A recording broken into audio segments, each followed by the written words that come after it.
السلام علیکم ورحمۃ اللہ وبرکاتہ۔ وبہ نستعین،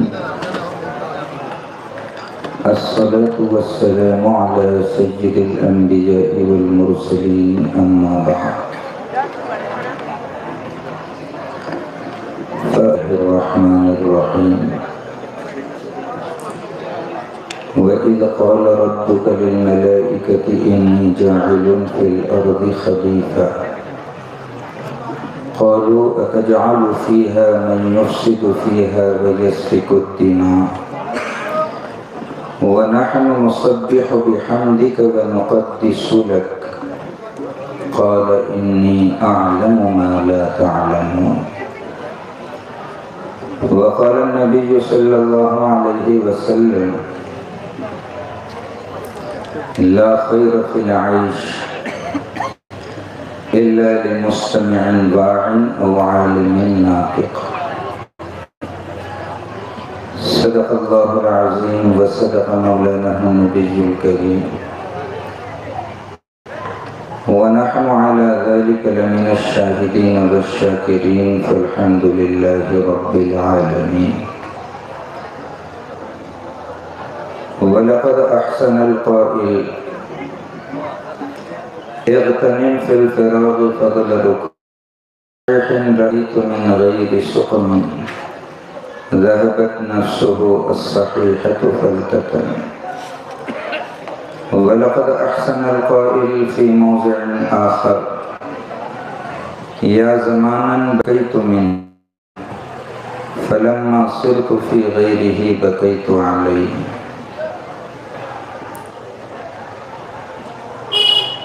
اولاً تو میں شکر گزار ہوں آپ کے اس عظیم تاریخی شہر بالاپور کے تمام ہی علماء کرام و حفاظ عظام کا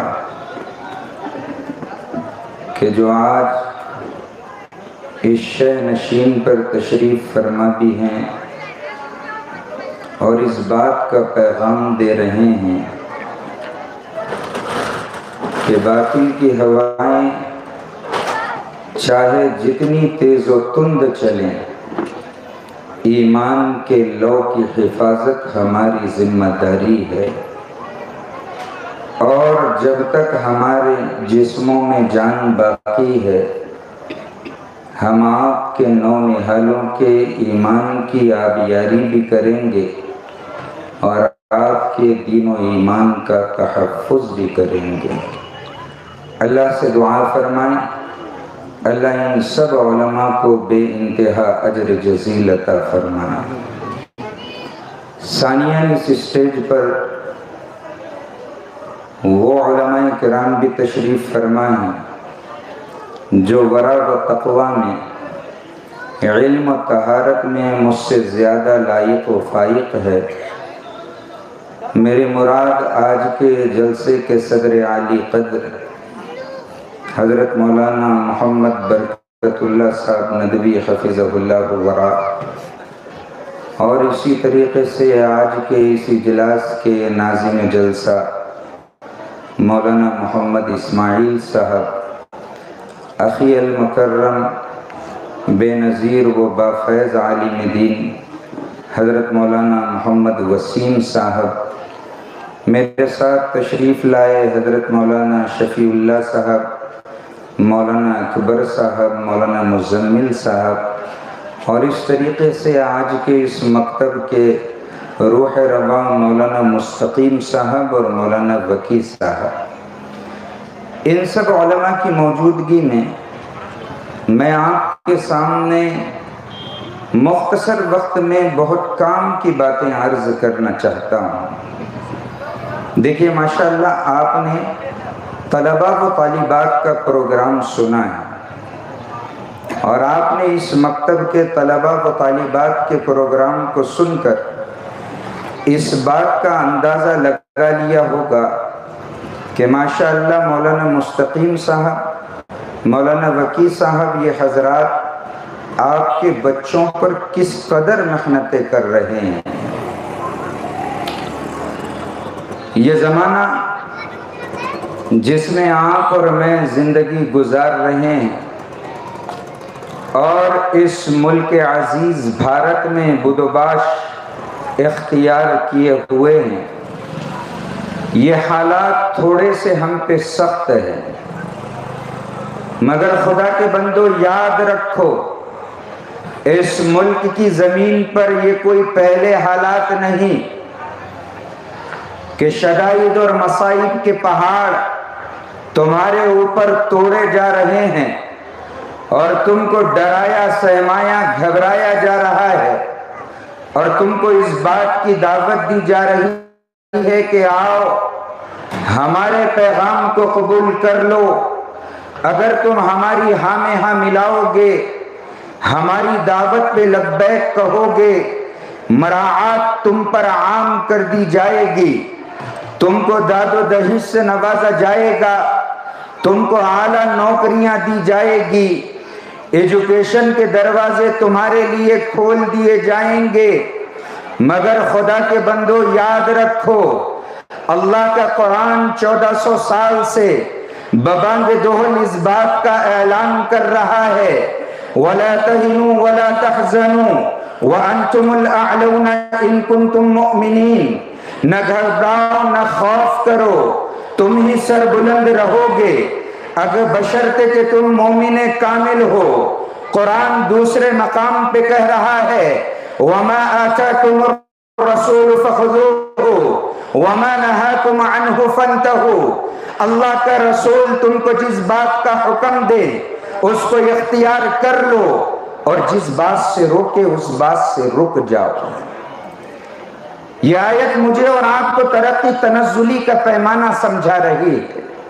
ترقی چاہتے ہیں تو محمد بن عبداللہ کی بات کو مان لو، اور اگر تنزلی کے نقشے میں جانا چاہتے ہو تو اسلام و شریعت کی بات سے اعراض کرو۔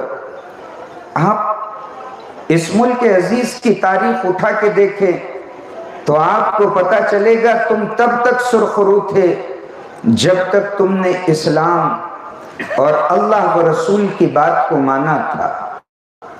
تم تنزلی کا شکار اس وقت ہو گئے جب سے تم نے اللہ اور اس کے رسول کی بات سے اعراض کیا۔ یہ مکتب کا پروگرام مجھے اور آپ کو دعوت فکر و عمل دے رہا ہے۔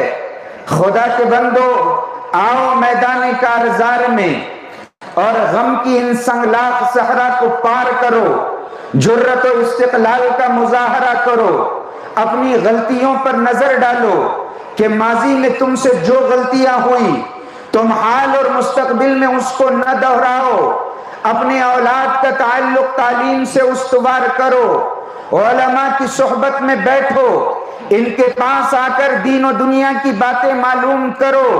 اس امت نے جب جب تعلیم سے ترک تعلق کیا ہے یہ امت انحطاط کا شکار ہو گئی، اور یہ امت جب جب تعلیمی درسگاہوں میں آ کے بیٹھی ہے اللہ نے تم کو خلافت، سیادت، قیادت، بادشاہت، حکمرانی سب کچھ عطا کی ہے۔ اسی وجہ سے میں آپ سے کہتا ہوں اقبال کی زبان میں اے لا الہ کے وارث باقی نہیں ہے تجھ میں، گفتار دل برانہ کردار قاہرانہ، تیری نگاہوں سے دل سینوں میں کانپتے تھے وہ کھو گیا ہے تیرا جذبہ قلندرانہ۔ اللہ کے بندوں کو جذبہ کہیں کھو گیا جو مسلمان کو مسلمان بناتا تھا۔ یہ علماء آپ کے سب سے بڑے محسن ہیں۔ میں اگر بالحلفیہ یہ بات کہوں کہ اگر یہ علماء اس ملک میں نہ ہوتے تو آج میرے اور آپ کے سروں پر یہ جو ٹوپیاں نظر آ رہی ہے اور میرے آپ کے سروں پر رسول اللہ کی سنت یہ جو داڑیاں نظر آ رہی ہے جو اندلس اور قرطبہ میں ہو چکا ہے وہ آپ کے اور میرے ساتھ ہوتا۔ ان لوگوں نے ہر محاذ پر چاہے وہ سردی ہو یا گرمی، بارش ہو یا اندھیرا، ہر محاذ پر تمہارے اور تمہارے نونہالوں کے دین و ایمان کا تحفظ کیا ہے، تم میں جرت کو بھرا ہے، تم میں استقلال کو پیدا کیا ہے، تم کو ہر بار دعوت دی ہے کہ بحیثیت مسلمان تم کو ایک خدائے واحد و قہار سے ڈرنا چاہیے، اور ہمیشہ اس بات کا اعلان کرنا چاہیے کہ ہمارا یہ ملک عظیم بھارت جو تمام انسانوں اور یہاں پر جن جاتیوں کی قربانیوں سے آزاد ہوا ہے، اور ہمارے اس ملک عزیز بھارت میں مسلمانوں نے سب سے زیادہ قربانیاں دی ہے، یہاں کا ہوا تو اس میں واضح طور پر کہا گیا ایکوالٹی بیفور لا، اس ملک کے اندر یہاں کے ہر شہری کو برابری کا درجہ دیا جائے گا، وہ آزادی کے ساتھ اپنے مذہب پر عمل کر سکتا ہے۔ خدا کے بندو، جب یہ ساری مراعات تم کو ملی ہے، اگر تم قربانیوں کا خلاصہ اٹھاؤ گے، یہ علماء تم کو ہر جگہ پر نظر آئیں گے، سردار بھی ہم، سردار بھی ہم، مکتب میں بھی ہم، مقتل میں بھی ہم۔ مکتب میں بھی یہاں علماء ہیں تو آپ کو مقتل میں بھی علماء نظر آئیں گے، ان کی تاریخ ان سارے واقعات سے بھری پڑی ہے۔ اس وجہ سے اللہ نے آج ہم کو اور مجھے وقت دیا ہے کہ ہم ہماری غلطیوں کا احتساب کریں، تو میں بہت ضروری بات جو آپ سے یہ عرض کر رہا ہوں وہ یہ ہے کہ خدا کے بندو، اپنی اولاد کا تعلق تعلیم سے استوار کرو۔ مسلمان اس وقت تعلیم کے میدان میں پچھڑ چکے ہیں۔ ہمارے اکابر علماء اس وقت اس بات کی دعوت دے رہے ہیں کہ ایک روٹی کم کھاؤ، اپنے بچوں کو ضرور پڑھاؤ، مگر لاک ڈاؤن کے سخت حالات آئے، مسلمانوں کی اکثریت نے کیا کیا، بلکہ 50% کی طرف اشارہ کروں کہ لڑکوں نے 8ویں 9ویں پڑھ کے تعلیم سے ترک تعلق کر لیا۔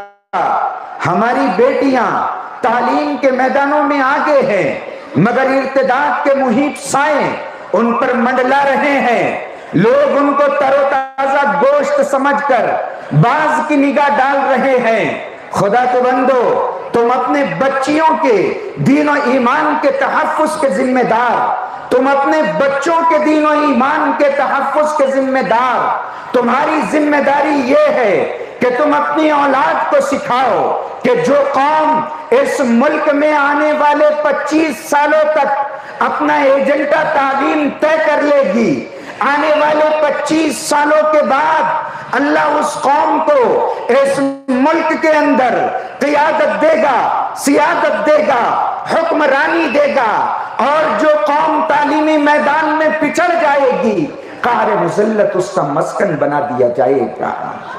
ذلیل و رسوا، بے بس، کمتر، حقیر، مفلس و قلاش، محتاج، تنگ دامن، تہی دامن، بے بس تم کو بنا دیا جائے گا اگر تم تعلیمی میدانوں میں پیچھے رہ گئے۔ آؤ، ابھی بھی وقت ہے، جرأت و استقلال کے ساتھ اٹھو، اپنا نظام العمل سیٹ کرو۔ یہ مکتب کے بچوں کی زندگیاں تم کو بتاتی ہے کہ ہم معصوم ہیں، ہم پر ہمارے اساتذہ نے محنت کی، ہم اس لائق ہو گئے کہ مائک لے کر آپ کے سامنے اللہ کی کتاب اور رسول کے اقوال پڑھ رہے ہیں۔ سوچو، اگر صحیح طریقے پر ہماری محنت ہوئی تو جس قوم کے نونہال اس طرح بہترین انداز میں قرآن اور احادیث رسول کو پڑھیں گے، کیا کل یہی نوجوان بن کر قوم کی قیادت نہیں کر سکتے؟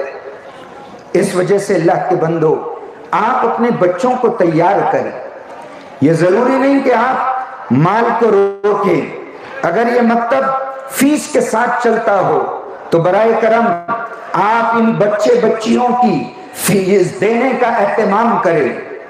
اگر یہ مکتب بغیر فیس کے چلتا ہے، اراکین کمیٹی چلاتے ہیں یا جس طور پر بھی چلنے کی صورتیں ہوں، خدا کے بندو آپ اس کو مضبوط کرو۔ اس کے علاوہ اپنے تعلیمی نظام کو مضبوط کرو۔ آؤ میں آپ کو سمجھاتا ہوں، میں نے قرآن کریم کی ایک آیت اپنے خطبے میں تلاوت کی، اس میں اللہ رب العزت ارشاد فرماتے ہیں وَإِذْ قَالَ رَبُّكَ لِلْمَلَائِكَةِ إِنِّي جَاعِلٌ فِي الْأَرْضِ خَلِيفَةً قالوا اتجعل فيها من يفسد فيها ويسفك الدماء ونحن نسبح بحمدك ونقدس لك قال انی اعلم ما لا تعلمون. آپ نے بہت سی مرتبہ اس آیت کو پڑھا ہوگا. اللہ نے جب انسان کو آدم سے وجود بخشنے کا ارادہ کیا، فرشتوں سے کہا انی جاعل فی الارض خلیفہ، میں دنیا کے اندر اپنا نائب اور خلیفہ بنانے والا ہوں. فرشتوں نے کہا اے باری الہ، یہ جناتوں کی طرح زمین میں خونریزی کریں گے.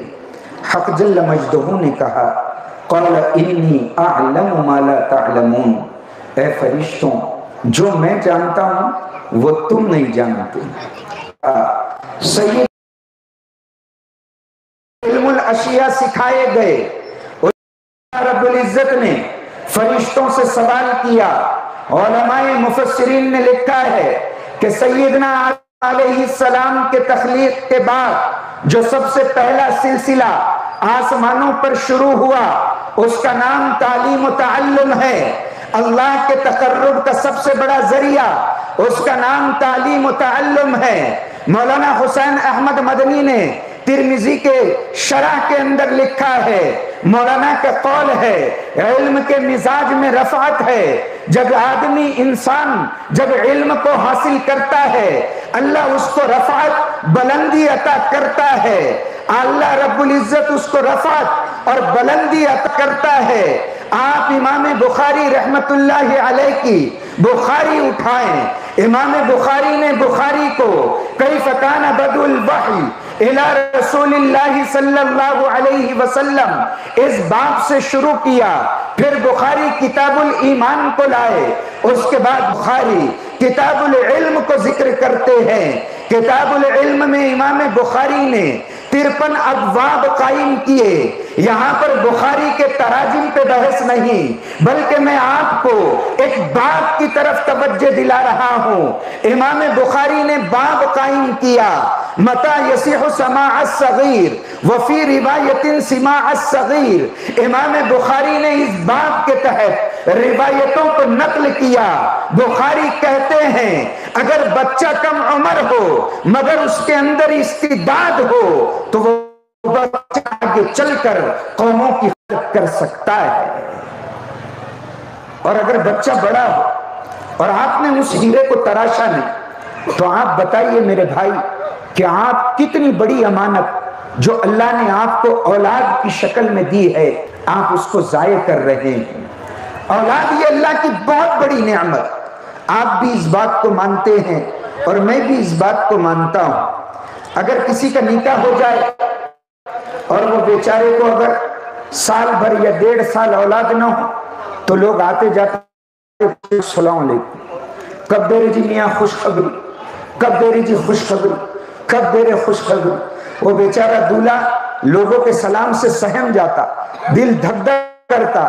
اگر وہ کسی حکیم سے نہیں بھی رابطہ کر رہا ہوگا تو لوگوں کے سلام کے ڈر سے بولتا حکیم صاحب کچھ تو بھی دعا کرو جی، محلے کی مسجد سے نکلا کہ لوگ سلامی کر. اب دل سہم جا.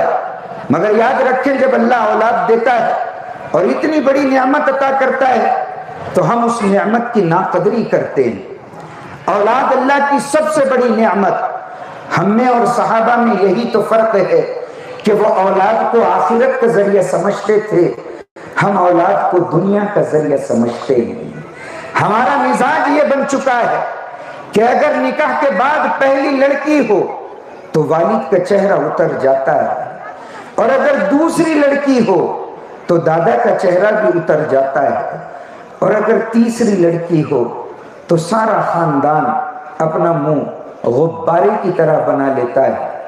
بعض لوگوں کا مزاج تو یہ ہوتا ہے کہ دواخانے کے اندر گئے تو ان کا موبائل چالو ہے اور اس کے بعد لگایا کہ کیا ہوا میاں، اگر موبائل سوئچ آف آ گیا تو آپ 99% سمجھ لیں کہ لڑکی ہوئی ہے، موبائل سوئچ آف کر دیتے ہیں.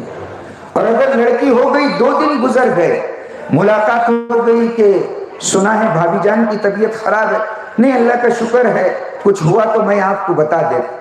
اب اس کو بیچارے کو تیسرے سے معلوم ہوتا کہ 2 دن ہو گئے ان کو لڑکی ہوئی ہے اور سہما ہوا، گھبرایا ہوا خدا کے بندو یہ کیا مزاج ہے؟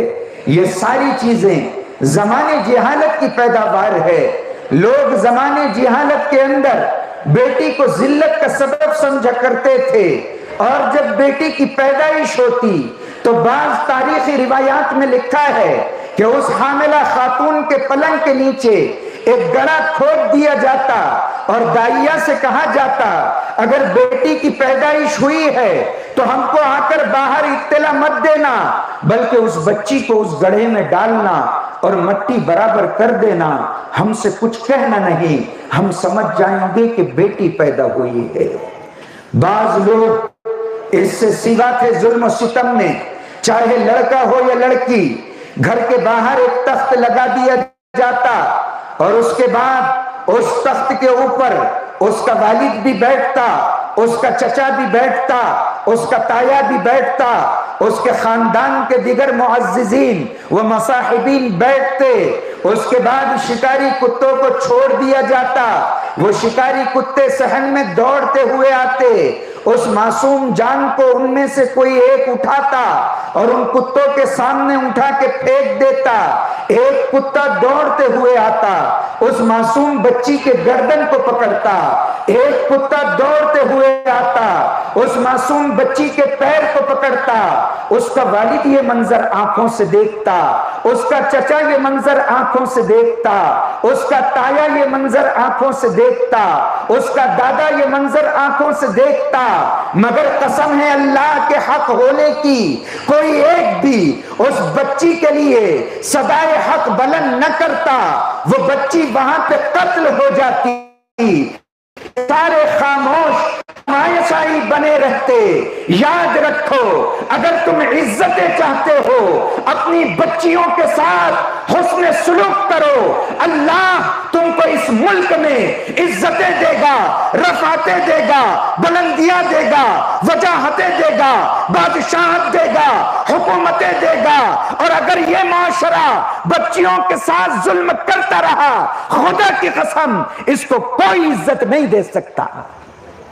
اس وجہ سے احتساب کرو کہ اللہ کا در احتساب حرکت میں آئے اور تم سے تمہارے اعمال کی بعض پرس ہو۔ اس سے پہلے تم خود اپنے اعمال کا جائزہ لو اور احتساب کرو، میدان عمل میں آؤ، بچیوں کو عار کا سبب مت سمجھو، ان کی بنیادوں میں اسلام کی محبت پیوست کرو، ان کو پڑھاؤ، تعلیمی میدان میں آگے بڑھاؤ۔ کیا تم نے اقبال کا شعر نہیں سنا؟ تو نہ مٹ جائے گا ایران کے مٹ جانے سے، نشے میں کو تعلق نہیں پیمانے سے، ہے آیا یورش تاتار کے افسانے سے، پاسباں مل گئے کعبہ کو صنم خانے سے۔ خدا کے بندو تو نہ مٹ جائے گا ایران کے مٹ جانے سے، نشے میں کو تعلق نہیں پیمانے سے۔ اقبال آگے ہے یورش تاتار کے افسانے سے، پاسباں مل گئے کعبہ کو صنم خانے سے۔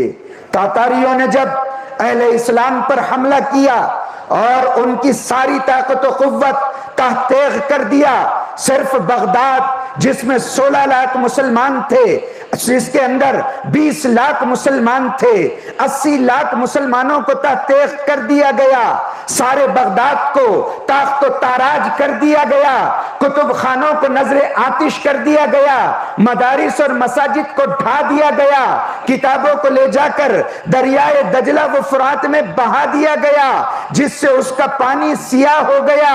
یہ سارا ظلم و ستم انہوں نے روا رکھا، مگر ان کے گھروں میں جو اسلام کی شہزادیاں گئی وہ اپنے کام سے منحرف نہیں ہوئی، انہوں نے تاتاریوں پہ محنت کی۔ ایک زمانہ آیا اہل تاتار پکار اٹھے، لا الہ الا اللہ محمد الرسول اللہ۔ اگر تمہارا ایمان اللہ کی ذات پر مضبوط رہے گا، ان ناکامیوں کی بطون سے اللہ کامیابیوں کو نکالے گا۔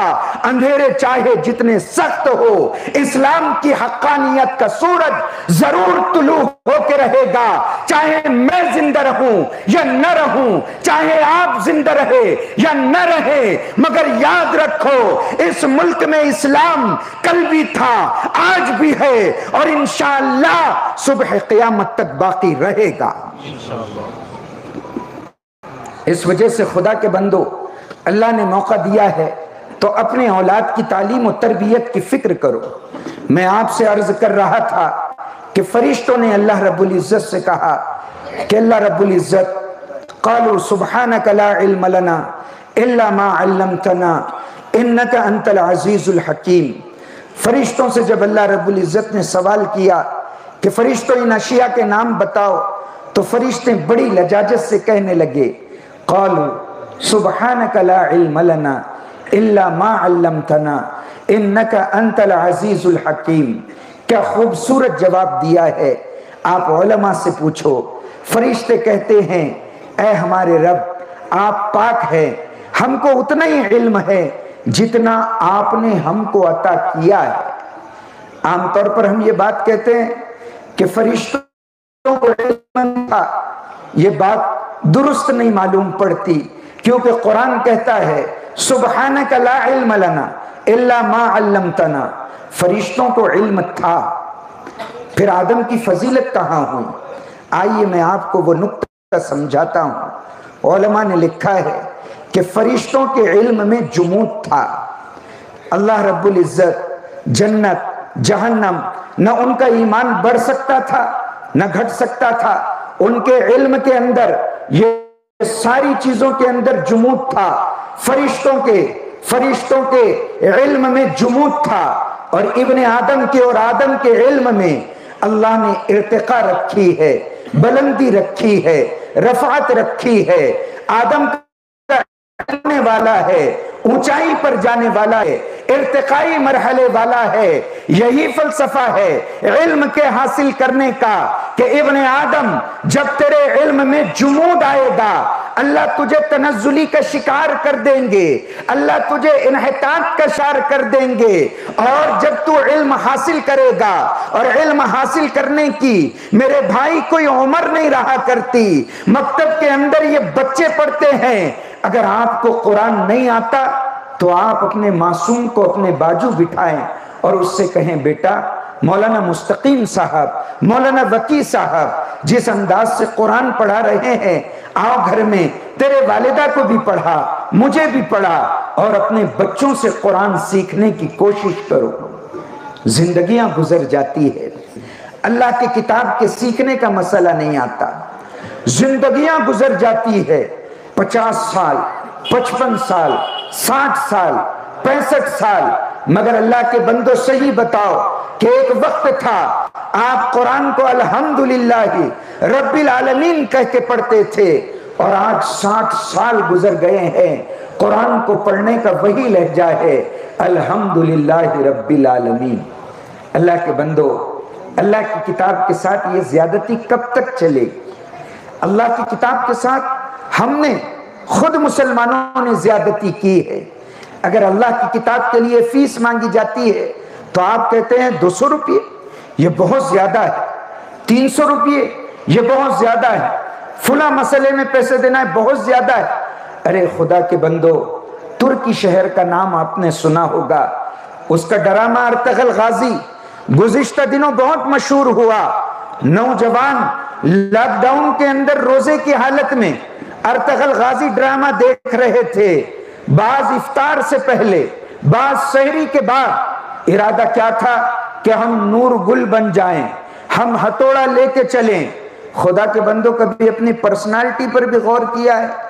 نوجوانوں میں زیرو فگر بڑا عام ہے، 5 منٹ اگر دھوپ میں کھڑا کر دیا جائے تو ایسے محسوس ہوتا جیسے اس کے کنے میں گاٹ دینا پڑتا۔ پتنگ اڑائے کہ نہیں بھائی کبھی آپ؟ ایک سائیڈ جب جاتی تو لوگ بولتے اس کے کنے میں گاٹ دو۔ اس کو 5 منٹ جوان کو کھڑے کرے کہ نہیں ادھر دیکھ رہا ادھر دیکھ رہا۔ پہلے زمانے میں اگر نوجوان ایک کونے میں بیٹھ کے مسکرا دے تو بڑے بزرگ کہتے تھے اوہو جنات کا اثر تو نہیں ہو گیا، اکیلا ہی بیٹھ کے ہنس رہا ہے۔ مگر اب ویسا نہیں رہا، اب موبائل بابا آ گئے، وہ 4 گھنٹے بھی اکیلا بیٹھ کے رہا تو کوئی اس سے ناراض نہیں ہوتا. لوگ سمجھتے موبائل لے کے بیٹھا ہوں, اور موبائل لے کے اس قدر بیٹھنا کہ وہی بات سمجھا رہا ہوں آپ کو کہ ارطغرل غازی بننا ہے تو یہ بیچارہ خواب میں ہی بن رہا, فجر پڑے بغیر جو سو رہا تو ظہر تک خواب میں ہی سب دیکھ لے رہا, اس کے بعد پھر اٹھ رہا تھا, پھر وہ سیریز شروع کر رہا. آپ ترکی کی تاریخ پڑھیں, آپ کو پتہ چلے گا مفکر اسلام حضرت مولانا محمد ابو الحسن علی ندوی نور اللہ مرقدہ وبرد اللہ مضجعہ نے ترکی کے تاریخ پر جو باتیں لکھی ہے وہ آب زر سے لکھے جانے کے قابل ہے. مفکر اسلام حضرت مولانا محمد علی میاں ندوی ہمارے ملک بھارت کے وہ عظیم عالم دین تھے کہ ہم لوگوں نے جن کی حضرت مولانا محمد علی میاں ندوی رحمت اللہ علیہ کی بھی قدر نہیں کی. آپ سوچیں گے کہ میں یہ کیا بات کہہ رہا ہوں. میں واقعہ سنا سکتا ہوں کہ جس زمانے کے اندر یکساں سیول کوڈ اور شاہ بانو کیس کا مسئلہ آیا, اس زمانے کے اندر آل انڈیا مسلم پرسنل لا بورڈ کی میٹنگ ہوئی اور چند علماء نے بالاتفاق رائے اس بات کو طے کیا کہ وقت کے وزیر اعظم سے اس وقت اگر کوئی شخصیت ملاقات کے لیے موضوع ہے تو ان کا نام حضرت مولانا محمد علی میاں ندوی ہے. حضرت اس وقت تکیہ کے اندر تشریف فرما تھے رائے بریلی میں. حضرت کو اطلاع دی گئی کہ آپ کو فوراً نکلنا ہے اور جا کر ملک کے وزیر اعظم سے ملاقات کرنی ہے. حضرت کو جیسی خط ملا وہ رائے بریلی سے نکلے اور لکھنؤ اسٹیشن پہ پہنچے. حضرت مولانا محمد منظور نعمانی مفکر اسلام مولانا علی میاں ندوی کو چھوڑنے کے لیے آئے. حضرت مولانا علی میاں ندوی جب ٹرین میں سوار ہوئے تو مولانا منظور نعمانی کے کان میں کچھ کہا. مولانا نے اپنے صدری کے ایک جیب میں ہاتھ ڈالا, پھر اس جیب سے ہاتھ نکالا, دوسری جیب میں ہاتھ ڈالا, پھر حضرت مولانا سے مصافحہ کیا. اس کے بعد ٹرین رواں دواں ہو گئی. جب ٹرین نگاہوں سے اوجھل ہوئی مولانا منظور نعمانی کی آنکھوں میں آنسو آ گئے. کسی نے پوچھا حضرت آپ کیوں رو رہے ہیں؟ مولانا منظور نعمانی نے کہا وہ دیکھو اس ٹرین کے اندر ملک بھارت کے تمام مسلمانوں کا مسیحا اور رہنما مولانا علی میاں ندوی ملک کے وزیر اعظم سے مسلمانوں کے مسئلے میں بات کرنے کے لیے جا رہے ہیں. مولانا نے میرے کان میں کہا کہ میں بعجلت رائے بریلی سے آیا ہوں, اس وقت میرے پاس آگے کے سفر کے پیسے نہیں ہیں, برائے کرم اگر آپ کے پاس ہو تو عطا کر دیں. میں نے اپنی جیب میں ہاتھ ڈالا, جو ہدیہ بن پڑتا تھا حضرت کو عطا کیا. میں اس بات پر رو رہا ہوں کہ مسلمانوں کا اتنا بڑا رہنما اور ان کی قوم کی اتنی بڑی بے توجہی کا شکار. خدا کے بندو یہ ظلم ہمیشہ تم سے ہوا ہے, اور میں ہر مقام پہ یہ بات کہتا ہوں ان علماء کی قدر کرو. اگر اللہ کی قسم یہ علماء اس ملک کی سرزمین پہ باقی نہ رہتے تو تمہارا دین و ایمان قرطبہ اور اندلس کے مسلمانوں کی طرح لوٹ لیا جاتا. آج جو تمہارے ایمان پر شبخوں مارا جا رہا ہے, اگر کوئی ان کے سامنے سبد سکندری کی طرح کھڑا ہے اور کوئی تمہارے دین و ایمان کے تحفظ کا ضامن ہے, ان کا نام ہے یہی بوریا نشین علماء جو مسجد میں بیٹھے ہیں تو تمہارے ایمان کے بچانے کے لیے, جو خانقاہوں میں بیٹھے ہیں تو تمہارے ایمان کے تحفظ کے خاطر, جو جماعت کے اندر شب و روز چل کے محنت کر رہے ہیں تو تمہارے ایمان کے تحفظ کے خاطر ان سے معافی مانگو. اگر ان کی شان میں غلطیاں ہوئی ہو ان سے تعلق استوار کرو. اپنے بچوں سے کہو کہ بیٹا اللہ تجھے جنت کا راستہ بتائے گا. مولانا اسماعیل صاحب نے قرآن کی آیت پڑھی انما یخشى اللہ من عبادہ العلماء. اس وقت نہیں ورنہ میں اس آیت پر کلام کرتا کہ اللہ نے کیا خوبصورت لفظ استعمال کیا, یخشا. اللہ نے یخفا استعمال نہیں کیا. خشیت اور خوف یہ عربی میں مترادف الفاظ ہے مگر دونوں میں تھوڑا سا فرق ہے. جیسے آپ نے اردو میں سنا ہوگا عطیہ اور ہدیہ ایک ہی معنی میں مستعمل ہے. اسی طریقے سے اور بھی بہت سے الفاظ ہے جو اردو کے اندر ایک ہی طرح بولے جاتے ہیں، جیسے تکبر اور عجب، مگر فرق ہے۔ عطیہ کہتے ہیں بڑا اگر چھوٹے کو دے، عطیہ خداوندی ہے۔ ویسے ہدیہ کہتے ہیں چھوٹا بڑے کو دے۔ عجب اور کبر، کبر کچھ نہ کر کے اپنے آپ کو بڑا سمجھنا، اور عجب کچھ کر کے اپنے آپ کو بڑا سمجھنا۔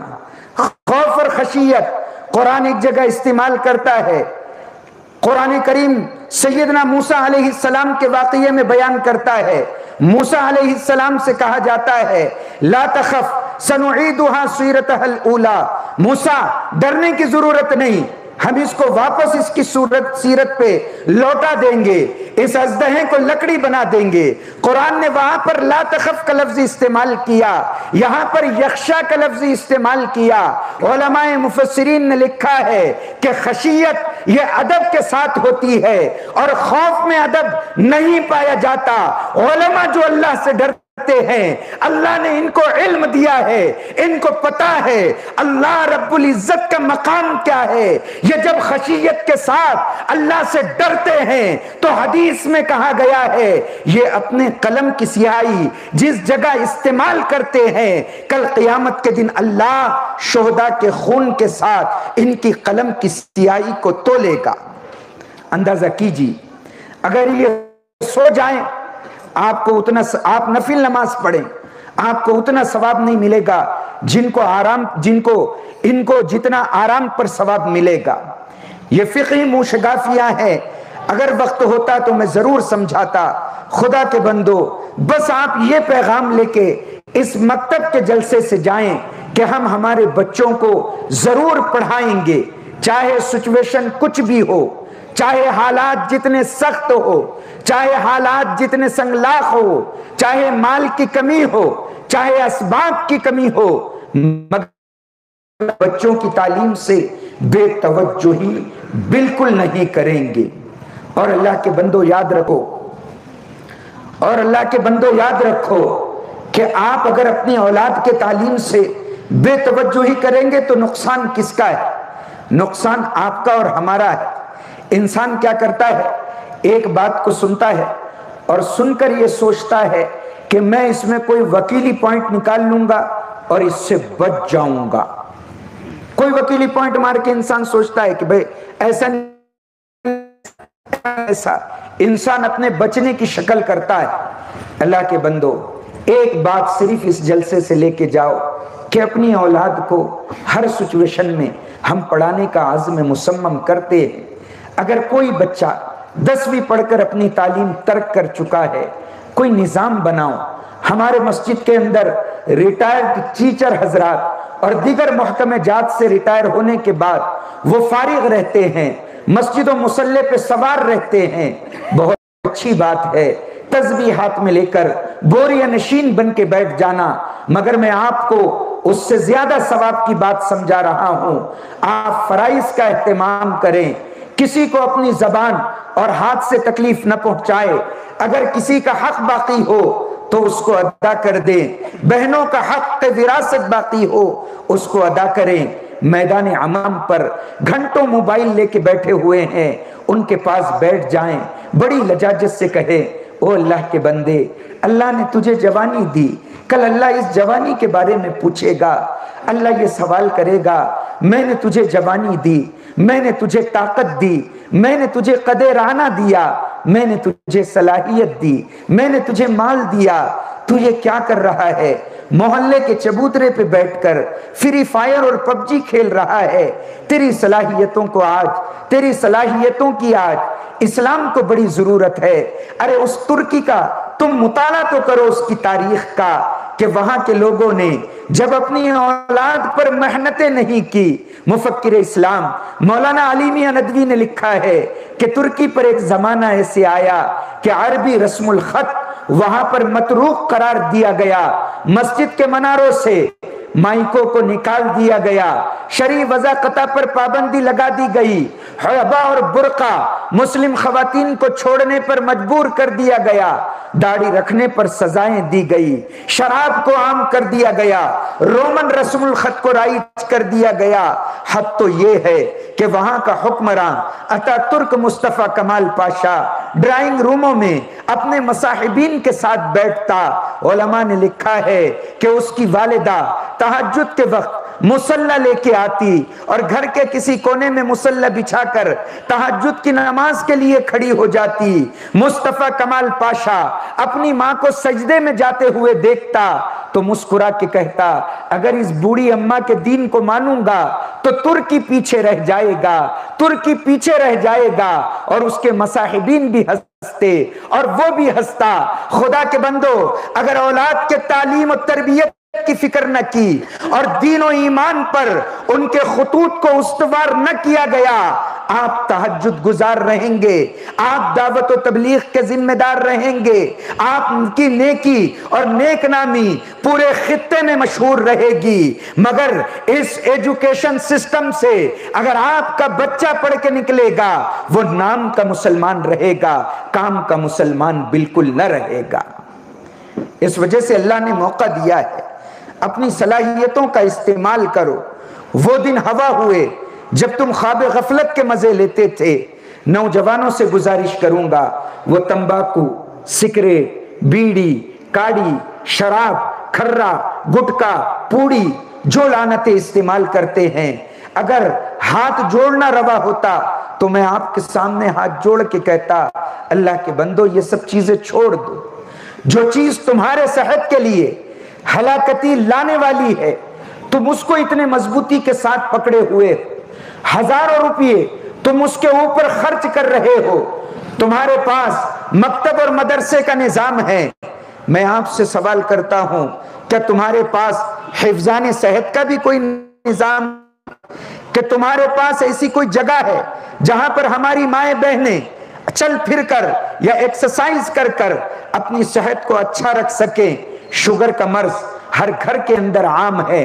ایک سائنٹیفک رپورٹ ہے کہ 2024 میں اس عظیم ملک بھارت میں 10 کروڑ لوگ شوگر کے بیماری کا شکار رہیں گے۔ 2024 میں پورے عالم کے اندر 1 ارب 24 کروڑ لوگ بی پی کا شکار رہیں گے۔ بی پی کا مریض، شوگر کا مریض گھر کے اندر گھٹ گھٹ کر پریشان رہتا ہے۔ کوئی ان سے یہ پوچھنے والا نہیں کہ آپ چلنے کہاں جائیں۔ کوئی خاتون اگر چلنے کے لیے تیار ہے، دیندار شوہر ہے، تو راستے پہ اسے لے جانے سے ڈرتا ہے۔ سب دین کا حصہ ہے۔ تم صرف وہی چیز کو دین سمجھتے ہو جتنا تمہیں اور مجھے سمجھا دیا گیا۔ اللہ کے بندو، اسلام مزاج میں وسعت ہے، آپ اسلام کا مطالعہ کرو، اثر نو ترتیب لگاؤ، اثر نو نظام بناؤ، ہر میدان میں آؤ، کام کرو، جذباتیت کو ختم کرو۔ جذبات میں آنے کی ضرورت نہیں، گزشتہ 200 سال سے تمہارے جذبات کا غلط استعمال ہوا ہے۔ نوجوان نسل کو پڑھاؤ، ان کو آگے بڑھاؤ، تب تم کو پتا چلے گا کہ اللہ رب العزت نے تم میں کتنی خوبیاں رکھی ہے۔ جذباتیت مسلمانوں میں عام ہے۔ میں آپ کو ایک واقعے سے سمجھاتا ہوں کہ ہمارا ملک بھارت کا صوبہ ہے آسام، وہاں پر لوگ اپنے بچوں کا پورا نام رکھتے ہیں۔ وقت ہو گیا کیا؟ وہاں پر لوگ اپنے بچوں کا پورا نام رکھتے ہیں، جیسے قمر الاسلام، نور الاسلام، فرید الاسلام۔ ایک بیچارے بوڑھے دادا اپنے پوترے کو لے کر ٹرین میں بیٹھے، ٹرین اپنے منزل کی طرف روا دوا ہو گئی۔ ایک مقام پر ٹرین رکی تو پوترے نے بڑی لجاجت سے کہا، دادا مجھے شدید پانی کی پیاس لگی ہے، اگر آپ اجازت دیں تو سامنے وہ کولنگ واٹر ہے، میں جا کے پانی پی آؤں۔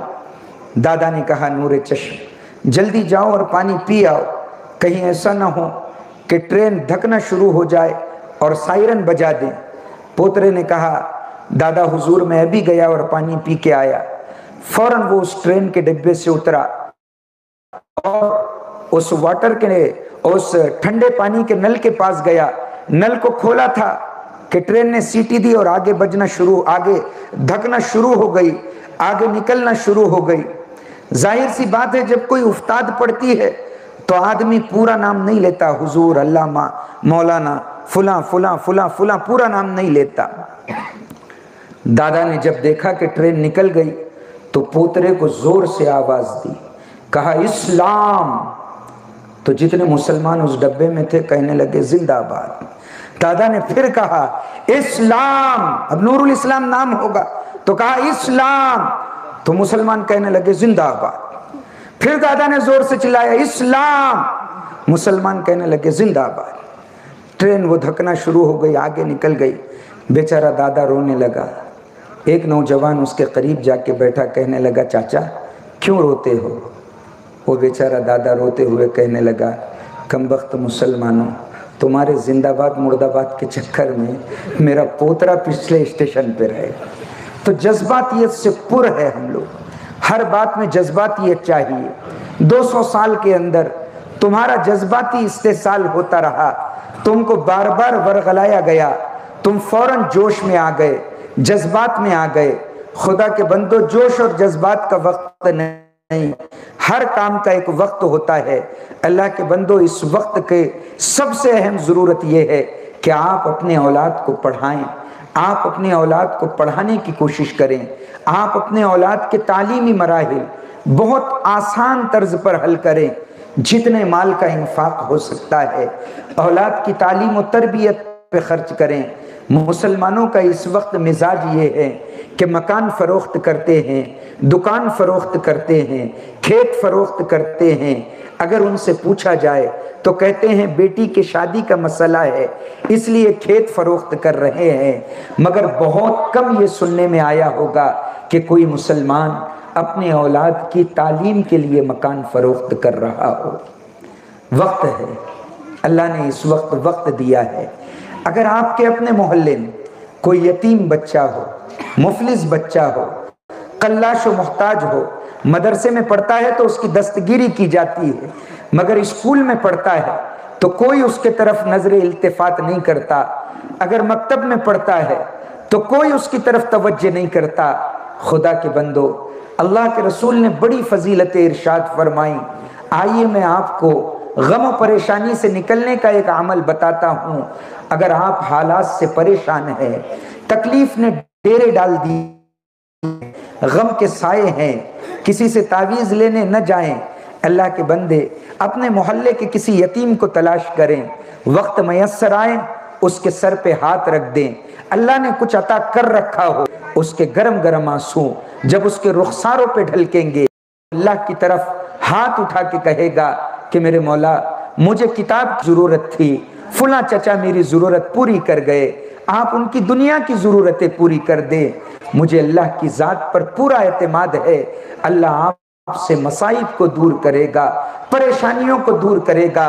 ارے آپ اسلام کی تاریخ پڑھیں، آپ کو پتہ چلے گا امام ابو یوسف رحمت اللہ علیہ والد کا انتقال ہو گیا، والدہ نے کہا یوسف جاؤ، جا کر کچھ کام کرو، جا کے دھوبی کے پاس کچھ کام سیکھو، اگر تم کچھ کام کرو گے اس سے کچھ پیسے آ جائیں گے، وہ پیسے تیرے لیے زندگی گزارنے کا طریقہ رہیں گے۔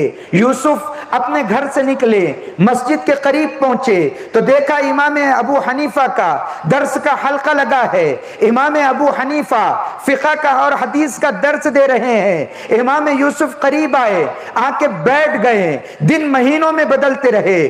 والدہ نے دیکھا بیٹا صبح جاتا ہے شام کو واپس آتا ہے، کوئی پیسے لا کے نہیں دیتا، ایک دن گزر گیا، 2 دن گزر گئے، 3 دن گزر گئے، 4 دن گزر گئے، ایک دن والدہ نے تعاقب کیا تو کیا دیکھا، امام ابو یوسف امام ابو حنیفہ کے حلقے درس میں آ کے بیٹھ گئے، والدہ کا پارا 7ویں آسمان پہ پہنچ گیا، آ کے کڑک کے کہنے لگی یوسف پڑھنا پڑھانا یہ امیروں کے چوچلے ہیں، یہ وہ لوگ کرتے ہیں جن کے پاس خوب مال ہو۔